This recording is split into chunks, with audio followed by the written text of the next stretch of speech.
This is Eddie Hearn, Matchroom Boxing. You're watching Sporting Icons. You don't need to be anywhere else.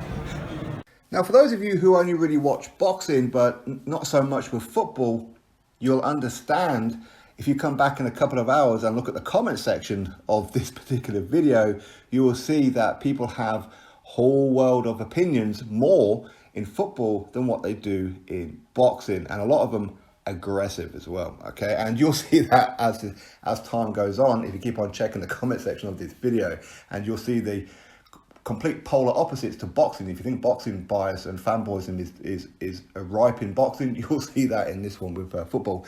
Now, football, something I grew up with. It's something that I played, not at any kind of great level. I was okay. My only claim to fame was Roasting Diamonds, okay? But listen, I'm a Newcastle United fan, always have been, always will be. It's where I was born, and this is where I currently live. Of course, spent some time down south. But football was always something that I used to love, and I used to study footballers.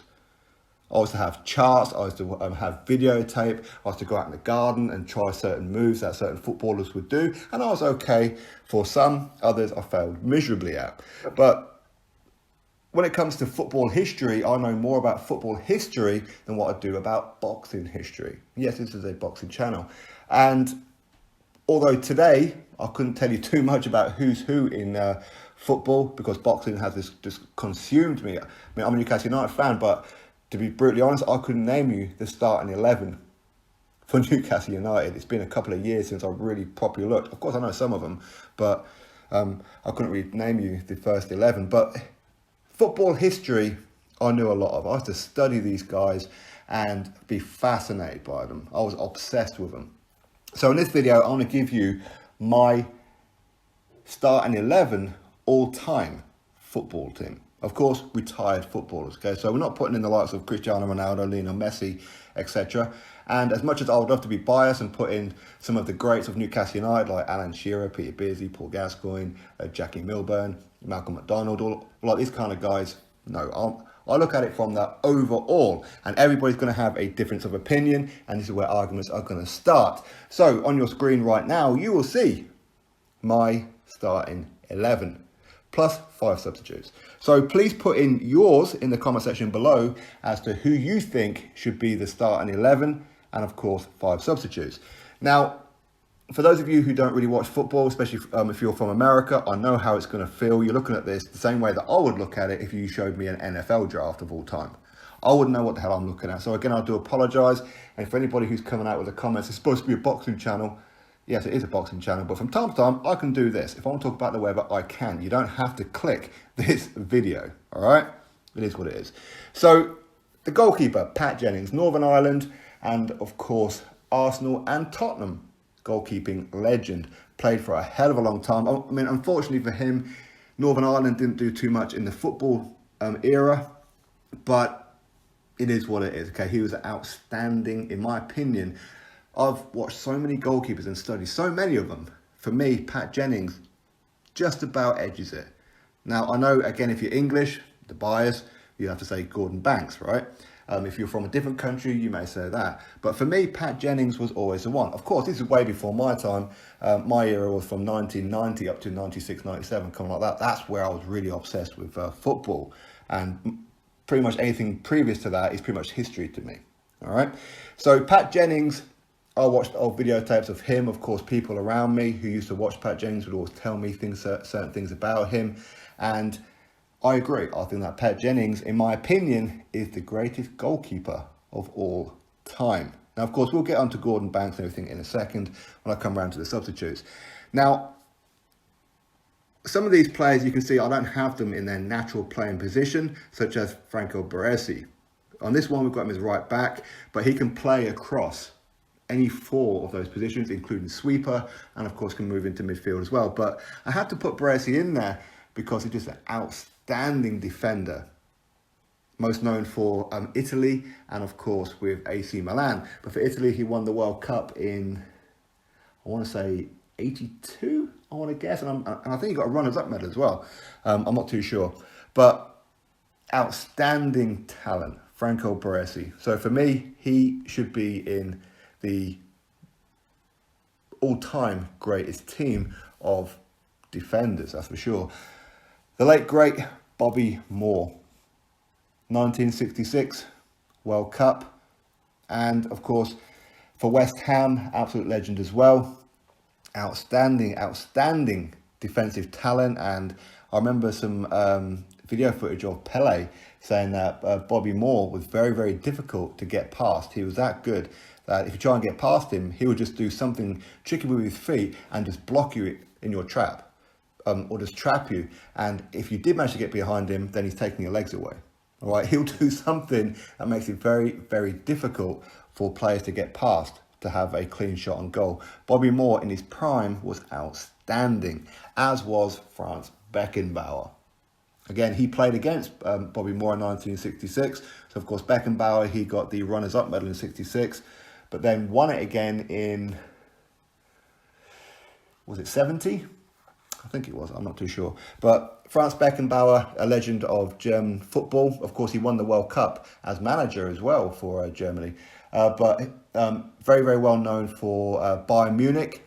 But West Germany was kind of like, that's where he really, really stood.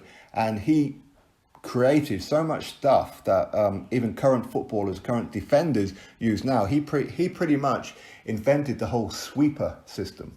Okay, Franz Beckenbauer was an outstanding defender. And I put in left back Paolo Maldini. Again, Maldini, he can move into midfield, but he's predominantly known as a defender, central defender, or on the left wing, left-footed player. And again, he was like a one-club player, to my knowledge at least he was, for AC Milan. Never won a World Cup with Italy. I believe he got a runners-up in, I forget what year it was. But I'm pretty sure that's what he did, but is it outstanding. I mean, if he was in today's football as a defender, he'd probably end up breaking a transfer record, but he always stayed loyal to AC Milan. And in fact, I believe he may still be on the board of AC Milan now as like a technical director or something like that. But Paolo Maldini, in my opinion, is arguably the best left back to have ever lived. Central midfield. Paul Gascoigne, Gazza. From my neck of the woods, he's from Gateshead, but of course played for Newcastle United, also played for Tottenham. That's pretty much where he made his name, at Tottenham. Of course, went on to Lazio, Rangers, Middlesbrough, Everton, and a couple of others. But England, that's where he became a worldwide superstar. In my opinion, probably one of the most gifted footballers to have ever graced a football pitch. Unfortunately, a lot of things outside of football kind of let himself down, obviously with his party life and all that kind of stuff. His living the life of a celebrity, you could probably argue didn't really suit him. But on the football pitch, that's where he was at home. He could do some amazing stuff. He was cocky, never stopped running, could set up goals, could score great free kicks, and just pop up here, there and everywhere. Absolutely outstanding player in Paul Gascoigne. Likewise with Maradona. Now, Maradona predominantly a front player, but I put him in midfield as like an attacking midfielder, because while he didn't score a whole boatload of goals when he was up front, he was like a target man. He was the playmaker. So that's why I put Diego Maradona in here. And some people may say that Maradona is the greatest footballer to have ever graced. Now, of course, us here in England, of course, I was a bit too young to remember it clearly, but the hand of God. That's what a lot of people will remember in the semi-final against England. Or was it quarter-final? I think it was quarter-final against England, where the ball came in, he jumped up and hit the ball into the back of the net past Peter Shilton with his hand. The referee didn't see it. The linesman didn't see it, allegedly. Gave the goal to Maradona. Argentina beat England and progressed. So a lot of people in England don't like Maradona, especially when he started proclaiming it as the hand of God. Again, this was in an era of when Great Britain and Argentina were at war over the Falklands Island and that as well. So there was like a lot of political upheaval around that time. But that aside, as a footballer for Napoli, for a very short stint at Barcelona and that as well, outstanding. At one time, the world's greatest player. And when people compare, say, Cristiano Ronaldo, Lionel Messi, they will compare them to, say, a Maradona. Were they as good, or are they as good as Diego Maradona once was? Left-footed player, a short little guy as well, but lightning. Had skills upon skills. Really, really did. Now, the wingers. George Best. Now, again, George Best is pretty much a front player, but I put him out on the wing. out on the left as well, because of his flair. His gift for grabbing goals. Again, unfortunately for George Best, while he was absolute genius on the pitch, of course, he had some demons outside of it. Again, in the 70s and that, he was a poster boy. Okay, he was the one where photographers were always there. He was out there living the playboy lifestyle, all that kind of thing. Didn't really train too much, would wake up after only a couple of hours sleep and go play football and be the outstanding player on the pitch. Didn't put too much effort into it. For him, it was something that he did, not something that he really had to work on. Okay, and had he just really spent much more time playing football and really dedicating himself to football, who knows how good that he could have been. But just based on what we're seeing, absolute genius. Again, he played for Northern Ireland. Again, Northern Ireland, much like with Pat Jennings, they didn't do too much on the big stage. But George Best, while he didn't play an awful lot of games for Northern Ireland as well, if I remember rightly. I think he played for them for about 12, 14 years or something like that. And only played like about 30 or 40 games, so not an awful lot. But for Manchester United, you may say for Fulham and that as well, but Manchester United is where he's pretty much known, along with Dennis Laws and a few others in that as well. Outstanding player. Again, way before my time, but somebody that I used to study a lot, and I couldn't really replicate too much with him being both-footed. I was never really both-footed, I was right-footed. But George Best, absolute legend on that football pitch, and could be quite comfortably compete with any of the footballers today, for real. On the other side, on the right-hand side, Johan Cruyff. Again, Cruyff, he could play out in the wing. He could play up front, kind of up front, as an attacking midfielder or as a central midfielder. But I put him out on the right-hand side, again, due to his flair, much like George Best. Now, with Johan Cruyff, he was one that I probably studied the most. And I think the reason why I did was because some of the things that he did, I could do with practice as well, and I could confidently do them. One of them was coined the Cruyff turn. So you kind of like you run with the ball, and you can, as the ball's in motion, you tap it behind your lead leg, twist onto it, and run off, or use it as a passing move. That's what Johan Cruyff used to do. You see players today like Ronaldo, Messi and whatever, stepping over the ball, putting like both feet over the ball, doing like little flair tricks. Cruyff used to do that. Okay, so he invented a lot of the flair moves that you see now. Legend for Barcelona, for Ajax, and of course for Holland. Of course, great manager for Barcelona in that as well. Unfortunately, passed away not so long ago. His son, Jordi, used to play for Manchester United and that as well. But Johan Cruyff was absolute legend of the football pitch. And the two front players. Again, bit of controversy with one of them in Gabriel Batistuta. Why did I choose Batistuta? Because the man was a goal machine. Didn't matter what he'd done. He could have a very poor game. His team could be playing poor. You give him one or two opportunities in front of goal, probably 8 out of 10, that ball's going in the back of the net. And I remember watching him score goals, especially for Fiorentina, where he would run down, just hit the ball, and he'd turn around and celebrate before the ball even went past the goalkeeper into the back of the net. He knew it was going in as soon as he hit it. He was that good. I mean, you could probably compare him to, say, Alan Shearer in that, but Batistuta, Batigol, was a goal machine. Goal machine. One of the greatest strikers of all time. That will be the controversial one for a lot of people on this video, but probably not so much controversy when it comes to Pelé. Now, Pelé, Brazilian legend, of course, won the World Cup with Brazil. He's one of these kind of, again, flair players. You see the overhead bicycle kick.